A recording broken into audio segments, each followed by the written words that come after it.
Le magazine Marianne en France, l'un des magazines d'information les plus importants, qui a fait une enquête extrêmement pointue concernant les opérations menées par le régime algérien en France. Intimidation, espionnage et même enlèvement, la traque des dissidents semble ne plus connaître de frontières. Ce dossier nous apporte surtout des révélations sur la troublante affaire Hicham Aboud. Hicham Aboud a toujours dit et a affirmé, prétendu qu'il avait fait l'objet de plusieurs opérations d'enlèvement. Il y avait une autre affaire Hicham Aboud. Il y avait une autre instruction, une autre affaire qui a été en France, qui a été entre les mains de la justice française et de la justice belge. Marianne nous révèle dans son dossier le contenu des dépositions des procès-verbaux de cette enquête. Marianne nous apprend donc que l'objectif était de tuer Hicham Aboud ou de l'enlever aux fins d'exfiltration vers l'Algérie, action pouvant être menée en Belgique ou en Espagne, les auteurs refusant explicitement de passer l'acte sur le territoire français. Un projet de guet-apens en Espagne a donc été mis en œuvre selon les investigations belges. Le magazine Marianne en France, l'un des magazines d'information les plus importants de la presse française ici en France, magazine Marianne très lu, très important, qui a fait une enquête extrêmement pointue et je dirais même troublante, parce qu'elle apporte des révélations inquiétantes, des révélations qui nous interpellent en tout cas, qui nous interpelle concernant les opérations menées par le régime algérien en France. Alors, Marianne a publié tout un dossier dans son dernier numéro intitulé « Révélation, l'ombre de l'Algérie derrière des opérations secrètes en France. Intimidation, espionnage et même enlèvement. Plusieurs opposants au régime d'Abdelmajid Tebboune lui imputent des actions particulièrement inquiétantes sur le sol français européen. La traque des dissidents semble ne plus connaître de frontières. » C'est un dossier qui fait froid dans le dos, où il y a des révélations assez importantes et précises sur comment les opposants algériens à l'étranger, notamment sur le territoire français, subissent des harcèlements, des intimidations, et certains d'entre eux ont même subi une opération d'enlèvement. Ce dossier nous apporte surtout des révélations sur la troublante affaire Hicham Aboud. Hicham Aboud, que vous connaissez, notre confrère, en dépit de ses incartades, en dépit de ses extravagances et de ses atteintes caractérisées à la morale, à la vie privée, à la déontologie, il n'en demeure pas moins qu'on ne peut pas reconnaître qu'en lui, qu'il demeure une figure médiatique importante du paysage médiatique algérien, ou une figure médiatique importante du paysage informationnel en Algérie. Il est très suivi, il a une grande communauté, et disons qu'il fait partie, il figure sur cette liste des activistes ou cyberactivistes ou subversifs, comme pour reprendre la terminologie du pouvoir algérien, contre lesquels les autorités algériennes actuelles ont lancé plusieurs mandats d'arrêt internationaux, ont même entrepris un certain nombre de démarches pour essayer de le neutraliser. Et Hicham Aboud a toujours dit et a affirmé, prétendu qu'il avait fait l'objet de plusieurs opérations d'enlèvement. La plus connue, la plus récente, la plus médiatisée, la plus, on va dirais-je, la plus controversée, la plus troublante, la plus scandaleuse, demeure celle d'octobre 2024. Rappelez-vous, en octobre 2024, le 17 octobre 2024, à quelques heures après l'arrivée de Hicham Aboud à Barcelone, 3 hommes ont cagoulé, ont surgi d'un 4x4 et ils l'ont kidnappé, ils l'ont fait monter de force à bord d'un véhicule pour l'emmener vers une destination inconnue. Qui a voulu enlever Hicham Aboud? Est-ce que c'est des partis privés? Est-ce que ce sont des individus avec lesquels Hicham Aboud avait un différend ou un conflit personnel? Ou, comme le dit son avocat, c'est le régime algérien. Hicham Aboud clame toujours que c'est le pouvoir algérien qui a organisé son enlèvement, qui a voulu l'enlever. Son avocat, d'ailleurs, dit dans les colonnes du magazine Marianne, ce n'est pas la première fois que le régime tente de s'en prendre à Hicham Aboud. Ça, c'est l'affaire Hicham Aboud la plus connue, celle sur laquelle nous avons parlé et sur laquelle la presse espagnole a communiqué, et celle qui a causé ou défrayé la chronique à la fin entre le mois d'octobre, la fin du mois d'octobre et le mois de novembre 2024. Mais il y avait une autre affaire Hicham Aboud. Effectivement, il y avait une autre Hicham Aboud. Moi, j'avais connaissance de son existence, mais je n'avais aucun élément. parce que c'est une affaire qui restait sombre. Je ne savais pas comment la justice française était en train de la traiter. Il y avait une autre instruction, une autre affaire qui a été en France, qui a été entre les mains de la justice française et de la justice belge. Alors, le 15 novembre 2021, en Belgique, Monsieur Hicham Aboud se trouvait en Belgique à ce moment-là, le 15 novembre 2021. Il s'est rapproché des autorités belges pour leur faire part de menaces sérieuses à son égard. Ensuite, il est parti en France pour déposer plainte en France et il s'est rapproché d'une unité d'élite à la fois qui est gérée par la police judiciaire française et par les services secrets français. C'est la fameuse sous-direction antiterroriste française, la SDAT. La SDAT, sous-direction antiterroriste française. La SDAT, c'est une division, c'est une direction des services de sécurité ici en France, de la police judiciaire. C'est un service de police judiciaire qui a une compétence nationale et son rôle est justement d'enquêter ou de se saisir de toutes les affaires de terrorisme, de toutes les menaces qui peuvent être qualifiées de terroristes. Voilà. Officiellement, elle travaille directement au niveau avec la direction centrale de la police judiciaire. Elle est installée, elle relève du ministère de l'Intérieur, mais elle est aussi,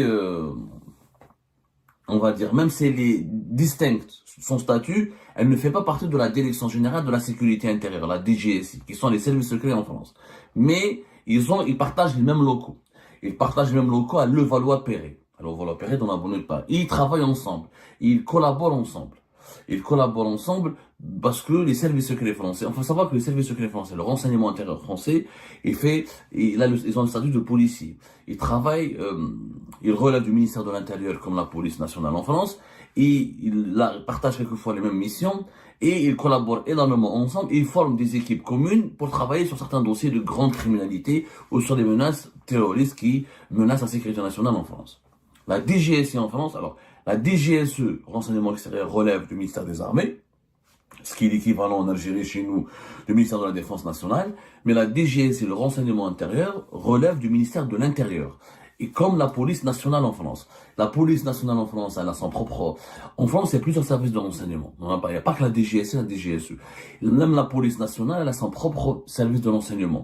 Même la gendarmerie française, elle a son propre service de renseignement. Et la DGSI, ils ont le statut de policier et ils travaillent beaucoup avec le ministère de l'Intérieur.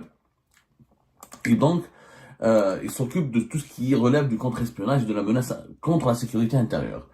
Parmi lesquels la menace terroriste. Donc, et chez Maboud, il y avait une affaire, effectivement, et en novembre 2021, il s'est rapproché des services de sécurité belges et des services de sécurité français, au niveau de la sous-direction antiterroriste, pour leur dire qu'il est menacé et qu'il risque de faire l'objet d'un kidnapping, d'un enlèvement. Sur quel, et Hichem Aboud, c'est lui qui a communiqué, à cette époque-là, des informations précises aux services de sécurité français, notamment à ces enquêteurs de la sous-direction antiterroriste.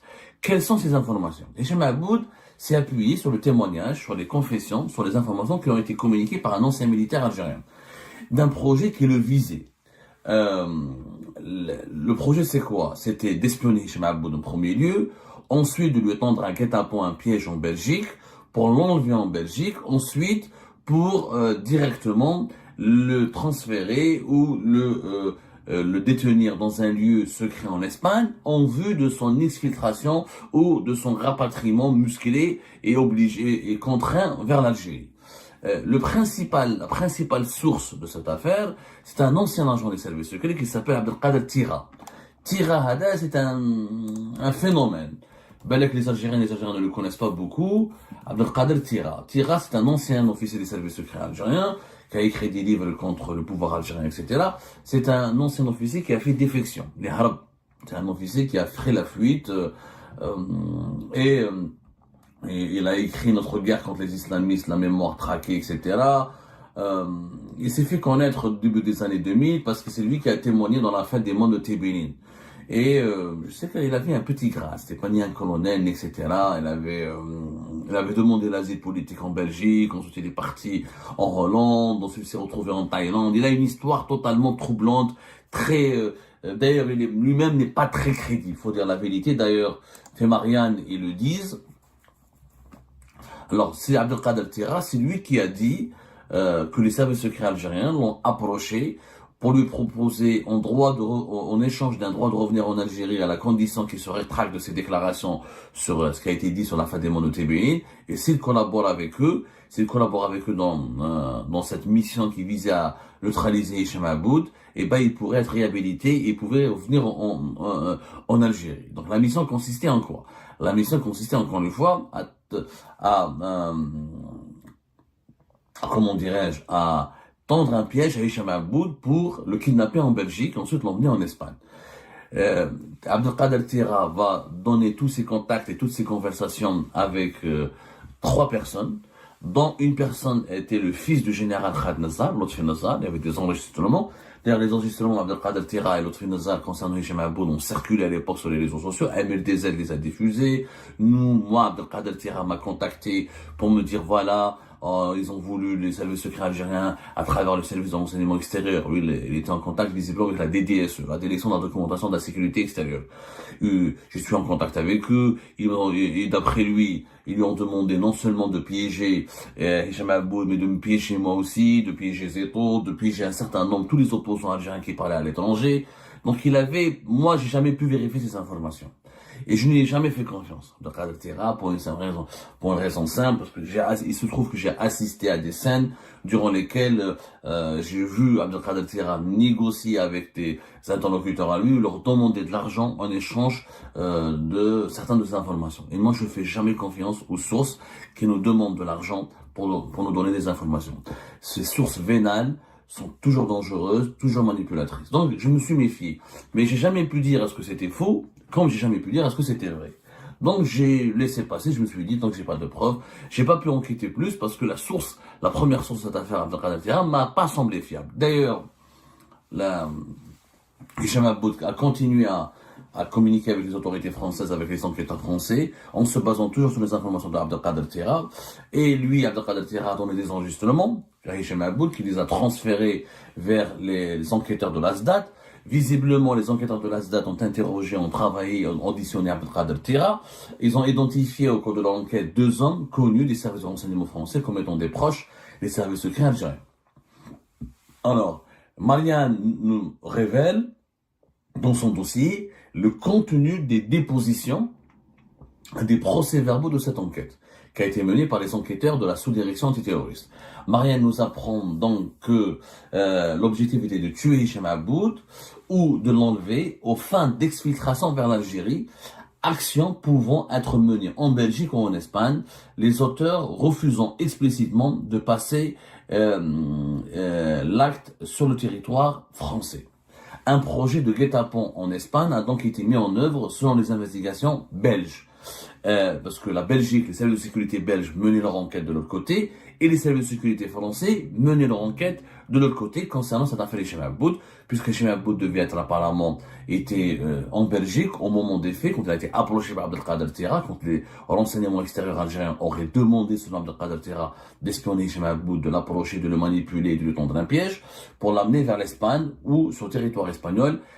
En fait, il y avait 2 hypothèses. Ou il devait être kidnappé en Belgique pour être emmené en Espagne, ou il devait être manipulé et orienté et ramené on va dire, manipulé et orienté vers un rendez-vous au territoire espagnol, afin qu'il soit ensuite enlevé et kidnappé et détenu dans un lieu secret en Espagne. C'était les 2 hypothèses. L'enquête a atterri au niveau du parquet antiterroriste. Alors la police, le parquet antiterroriste français, c'est la juridiction la plus sensible, la plus puissante de France, parce que ce sont des juges qui travaillent sur les affaires d'antiterrorisme. Côté belge, ils ont dit que finalement ce projet n'a pas pu avoir lieu, ce projet d'enlèvement, de kidnapping ou d'atteinte ou à l'intégrité physique de Hicham Aboud n'a pas pu à échouer pour une raison simple, c'est que l'un des donneurs d'ordre aurait parcouru le trajet entre Liège et Barcelone le 16 décembre 2021 pour finalement faire chou blanc. Hicham Aboud était entre-temps rentré en France.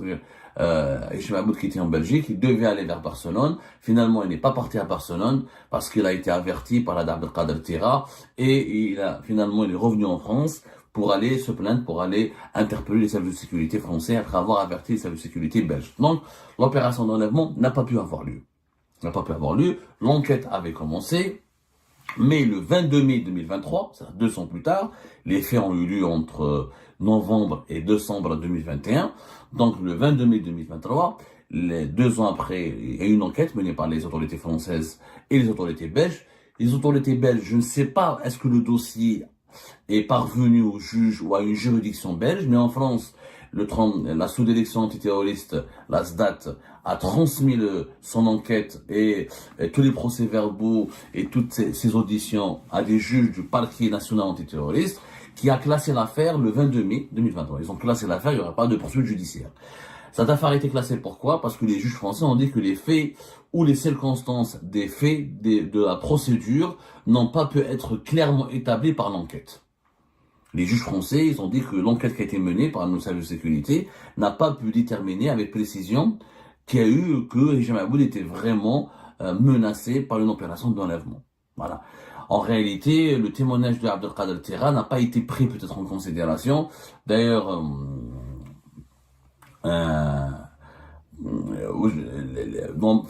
Marianne cite dans une partie de ce dossier que la source d'Abdelkader Tira, il est erratique, il est alcoolique, quelquefois il raconte un peu n'importe quoi. Donc il n'y avait pas des éléments extrêmement très convaincants. Donc les juges français n'ont pas été convaincus. Il n'y a pas eu de preuves matérielles que Hicham Aboud devait ou risquait d'être enlevé, tué ou assassiné en Belgique ou en Espagne. Donc ils ont classé l'affaire sans suite. Quand on classe une affaire, ça veut dire que l'enquête les conclusions de l'enquête n'ont pas abouti à la nécessité de mettre en examen une partie ou un individu ou une personne. Voilà, les faits ne sont pas, il n'y a pas d'affaire réellement qui mériterait. Le classement d'une affaire par la justice, ça veut dire que l'affaire ne mériterait pas qu'on aille jusqu'à un procès, qu'on pousse l'instruction judiciaire encore plus loin. Les faits ne sont pas suffisamment graves pour aller vers une nouvelle enquête ou pour poursuivre l'enquête au niveau de la justice. Hicham Aboud n'a pas accepté sa décision parce que son avocat a déposé une nouvelle plainte avec constitution de partie civile et il a demandé la saisine d'un autre juge d'instruction et maintenant Hicham Aboud est en train de, lier son affaire de Barcelone.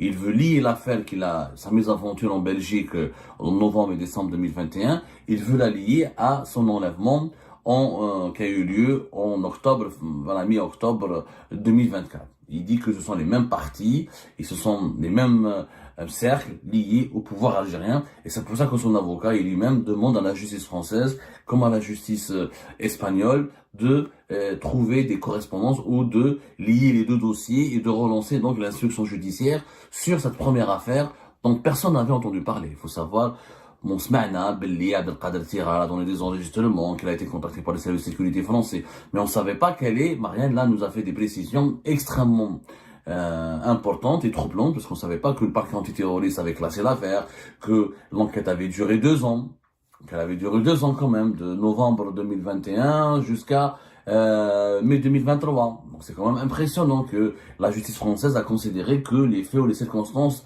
n'ont pas pu être établis par l'enquête. Donc elle n'a inculpé personne. D'ailleurs, nous, au cours de notre enquête, au cours de nos investigations, nous avons retrouvé un document écrit par Hicham Aboud lui-même. C'est une lettre qui date normalement de début de l'année 2025. Hicham Aboud avait écrit à des hauts responsables de l'Union européenne. Il avait écrit à Ursula von der Leyen, présidente de la Commission européenne. Il avait adressé une lettre aussi à Roberta Metsola, qui est président du Parlement européen, il y a Kaja Kallas, qui est le haut représentant de l'Union européenne pour les affaires étrangères et la politique de la sécurité. C'est une lettre dans laquelle lui-même il dénonce une affaire de son enlèvement. Il parle d'un enlèvement d'un journaliste algérien en territoire européen et se présente. Il raconte tout ce qu'il a vécu, etc., tout ce qu'il a subi comme répression, etc. Et lui-même dit que le parquet national antiterroriste de Paris, dans cette lettre dont nous avons obtenu une copie, le parquet national antiterroriste de Paris avait déclenché une enquête sur demande du parquet de Bruxelles, donc qui était le premier qui a se saisir de l'affaire. L'enquête menée par la sous-direction antiterroriste du ministère français de l'Intérieur avait établi toutes les preuves impliquant le gouvernement algérien. Régime Aboud affirme que la sous-direction antiterroriste du ministère français de l'Intérieur avait établi toutes les preuves impliquant le gouvernement algérien. Ce sont des graves accusations. Contre toute attente, le parquet antiterroriste de Paris a décidé de clôturer le dossier en estimant que les deux mis en cause voulaient tout simplement me rapatrier en Algérie, en ajoutant qu'il n'y avait pas de violence. J'ai fait appel de cette décision devant le juge d'instruction du PNAT. J'attends toujours la relance de l'affaire. Ça, c'était au mois de février 2025. Le rap dont j'ai été victime la soirée du 17 octobre 2024 est aussi un acte criminel commandité par le gouvernement algérien. Il n'y a aucun doute, les deux éléments du groupe qui m'avaient enlevé peuvent en témoigner. Les services de sécurité espagnols qui m'ont auditionné au lendemain de ma libération possèdent suffisamment de preuves sur l'implication des services secrets algériens. C'est ce que affirme Hicham Aboud. Les autorités espagnoles n'ont pas communiqué là-dessus, n'ont jamais confirmé ces accusations, n'ont jamais eu un juge ou une autorité espagnole qui confirme les accusations portées contre les services secrets algériens. Juste pour être objectif et être précis. Le seul à qui profiterait le crime de mon enlèvement et de mon exfiltration vers l'Algérie, c'est bel et bien le gouvernement algérien. Aucune autre partie n'en tirerait profit. Voilà ce qu'il avait dit Hicham Aboud dans sa lettre adressée à 3 hauts responsables de l'Union européenne, dans laquelle il confirme que le parquet national antiterroriste de Paris avait décidé de clôturer son dossier. Je vous remercie, comme d'habitude, pour avoir suivi la vidéo jusqu'à la fin. N'oubliez pas de nous laisser vos commentaires, vos réactions autour du sujet et de vous abonner à la chaîne si vous n'êtes pas encore abonné. Je tiens à vous remercier aussi pour votre soutien à notre chaîne, pour vos encouragements, pour vos commentaires aussi nombreux et diversifiés. Je tiens aussi à remercier nos abonnés et les personnes qui nous suivent régulièrement. Sans vous, ça n'aurait pas été possible. Donc voilà, merci encore une fois et à la prochaine dans une nouvelle vidéo.